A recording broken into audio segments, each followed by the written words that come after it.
Court is calling 2023 CR 8806, State of Texas versus Christopher Scott Jones. Can I have parties announced for the record for the state? Zach Dunn for the state, Your Honor. Defense? David McLean for the defense. And are you Christopher Scott Jones?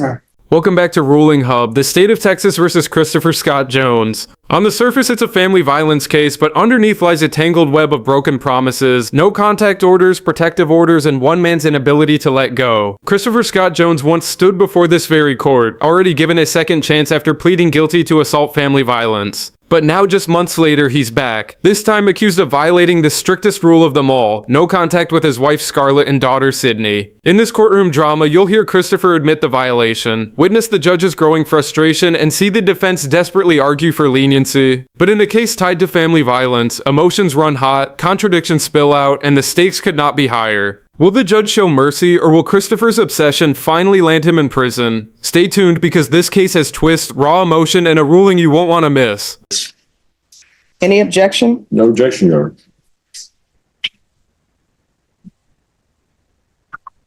Did you understand by pleading true to violation of condition number 19, the court could find it true, grant the motion, find you guilty, and sentence you up to 10 years in prison and up to a $10,000 fine? Did you understand? Yes, ma'am. Knowing that, do you still wish to plead true to violation of condition number 19? Court will find violation of condition number 19 true. The court will let both parties know. The court has received these documents in the court's file. I have not read them because I don't read anything until both parties have had a chance to view them and have any objections to them. Absolutely, Your Honor. So have you all both had a chance to review the documents that are sent to the court's file? I have not, Your Honor. Those are the ones from last year. Okay, these are the ones we talked about last time. That's exactly right. Yeah, there's nothing new. Those are from, nothing from the past like week or two, correct, Your Honor? No, so yes, I believe counsel and I have reviewed them in depth, all of them together. All right. And would you like the court to read these, counsel, or do you have objections? Essentially, Judge, they're hearsay, but I know the court can consider that. Well, I mean, if you all have objections to it, then I won't read them. They are hearsay. I'd object. All right. All right. So if the witnesses are not here for the court to read those, then the objection will be sustained. Thank you. All right. So is there a proposed agreement? There is, Judge.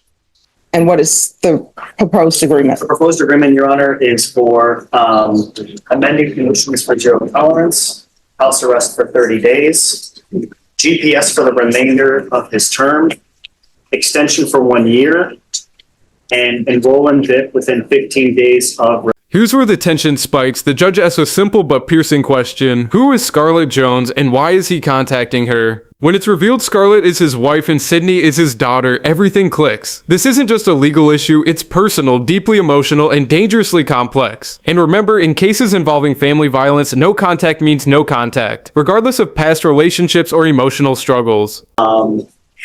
Off the top of my head, I don't know, but I can get that information for you in the state's file. All right. Is it Scarlett Jones or Sydney Jones? It's, I believe, Sydney Scarlett Jones. Okay. Same person, Judge. All right. Same person. So I ordered. No, Scarlett Jones is my wife in the movie. Okay. Scarlett Jones is Mr. Jones' wife. All right. And who is Sydney Jones? My daughter.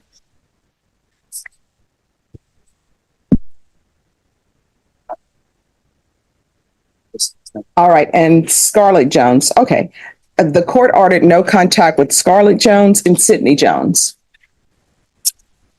Your Honor, may I ask a quick question? The counsel may know. Yes. From a movie. Who is that? No, Scarlett Jones is the person he pled true to the number 19 violation. Yes. And I ordered no contact with that person. Understood. So I want to know why my no contact orders are being violated. Did you catch that subtle moment? The defense is walking a tightrope, trying to humanize Christopher's mental struggle while avoiding blame, but the judge sees through it. Her response is brutally clear. I want to know why my no contact orders are being violated. In this court, feelings don't override rulings. This isn't therapy, it's justice. And it's a critical reminder that emotional weakness does not justify legal defiance. Contact made at a courthouse? It wasn't made at a courthouse. It was not, Judge. From what my understanding is that he had gone by and he is struggling mentally to try to let go of what this relationship was. He misses his kids, he misses his wife. Unfortunately, she's moved on. What I can tell the court is that it appears that there was an an application for a protective order filed, correct? My client has agreed to the entry of that protective order. It is a 5-year protective order. But how old is he? Who? How old is your client? How old is my client? Yeah. I would say probably like 40, 45. All right, so I don't understand what he doesn't understand, that the court ordered a no contact order with Scarlett Jones. I mean, I know you all have your proposed agreement, but I don't know why I should follow this. I ordered no contact with Scarlett Jones. All of this nonsense about people not being able to let go. You can cry, when nobody's around, ask the gods, why am I not with this person? But I told him he couldn't be with. This might be the moment of the entire trial. The judge lays it out plain. You can cry when no one's around. It's raw, real, and cuts deep. She's not just upholding the law, she's delivering a wake-up call. This isn't about hurt feelings or romantic regrets. It's about the safety of victims and respecting court authority. The way she shuts down the emotional appeal, that's courtroom dominance at its finest. Nothing happened from the contact. We're trying to get this guy back on track. Yeah. But this is what I want you to understand where I'm coming from. I ordered no contact with Scarlett Jones. I ordered no contact with Sydney Jones. This is an assault family second offense. And we probably wouldn't be here. And maybe you would still be in a relationship with them if we were not here for an assault family second offense. So I don't know why people tend to cause problems in relationships and then are shocked when somebody moves on and they don't want you anymore. So I don't know why I should follow your agreement when the main thing the court ordered was no contact. And this is a family violence case. And people don't want people showing up to their door because they've moved on and they don't want you anymore. I don't understand why people don't understand when people don't want to be with you anymore. It's like, I'm over, I'm done. I don't want you anymore. Why can't people internalize that? I think he has. I think this time in jail has helped him do that. And Judge, if I had a reason for you to follow this, it would be to provide him the assistance that he needs to try and reform himself. I think the battery intervention program alone will do wonders for him. It will open his eyes as to what's going on here. And I also think that, like we said, he's been in jail for about 60 days now. He's going to have another 30 on house arrest. He's going to be on GPS. We can not only monitor him and protect the family, but he's got a protective order in place. I've already explained that. Let's hear from you. What would you do if someone broke a no contact order to win you back? Is it romantic or is it dangerous? Should emotions ever play a role in legal decisions involving past abuse? Drop your thoughts in the comments. We want to know where you stand on this. Our ruling was Absolutely. there's to be no contact. What has he done on probation other than, get all caught up in his feelings going to somebody's house who doesn't want him anymore? Did he do anger management? Did you do anger I management? enrolled in the PIP. I did 5 classes of PIP so far. Probation, has he done anything? Judge, he was granted probation in November. He submitted a negative delay in December. I don't have any indication that any of his classes have been complete. He did pay a total of $190 for his assessed fines and fees.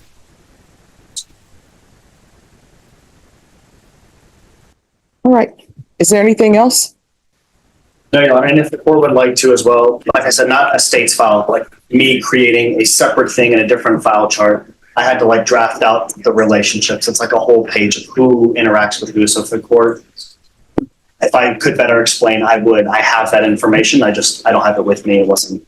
Oh, no problem. The information I have is I ordered that he was not to have contact with Scarlett Jones. When the judge says he's willing to go to prison because he can't let her go, it's chilling. This case goes beyond legal boundaries. It's a case study in obsession, and that's what makes it dangerous. Christopher's inability to move on isn't just tragic, it's a risk. To his wife, to his daughter, and to society. That's why courts take these violations so seriously. This wasn't an assault family second. Judge, I understand completely where the court's coming from. I think that my client has had some time to, for lack of a better word, get it together. And I think that he can be successful on this. It's his first MTR. I'd ask the court, please, just allow him to complete these conditions. It's zero tolerance. Explain it to him. And if he comes back. All right, the court is finding violation of condition number 19 true. The court is going to find him guilty. There's an affirmative finding of family violence. The court is not going to grant him probation. Would anybody wish to speak to punishment? Your Honor, I understand the court's ruling. I think that given the facts and circumstances here, and the fact that there's a protective order in place, and my client agreed to that protective order, he has moved on. I think that there is not any imminent danger to Ms. Jones or his family, and I don't see him going by there at all. We would ask, I know the court's got the full range of punishment. The court's not considering probation. We would ask for a minimum on this, be a minimum of 2 years. This is not something where on this violation, anybody else was hurt. There's no other violence. And we just ask the court to consider the minimum on this case. State. And then, Your Honor, the state, about 10 seconds, Your Honor, the state is accessing the legacy system just to get a better handle on the Bear County criminal history, Your Honor. The state would respectfully request something in the range of about 4 years, Your Honor. And that is the state's recommendation. All right. Court is going to find you. Here it is. The gavel drops, 4 years in prison. The judge acknowledges that while this wasn't a violent violation, it was still a serious one. And her words carry weight. My rulings have teeth. This moment isn't just a sentence, it's a warning. Courts can be compassionate, but they are never blind to repeated defiance, especially when family safety is on the line. You have a limited right to appeal, and that right to appeal is as it relates to the allegations in the motion, not the fact that you were on deferred adjudication. Because this is an affirmative finding of family violence, and also because this is a felony conviction, you're not allowed to own or possess any weapons or ammunition. If you have a question over what a weapon or ammunition is, you need to speak to an attorney. Do you understand? All right, we can go off the record. I want you to know, I listened to the arguments of your counsel. I took that into consideration. And sometimes when What we just witnessed was more than a trial. It was a masterclass in courtroom authority. From ignored no contact orders to raw emotional outbursts, this case reminds us how personal trauma intersects with legal justice. The judge didn't just issue a ruling, she issued a statement. One that says if you violate trust, you face the consequences. If you found this case as shocking as we did, make sure to hit that like button, share your thoughts in the comments, and don't forget to subscribe for more jaw-dropping courtroom breakdowns. This is Ruling Hub, and the drama is just getting started.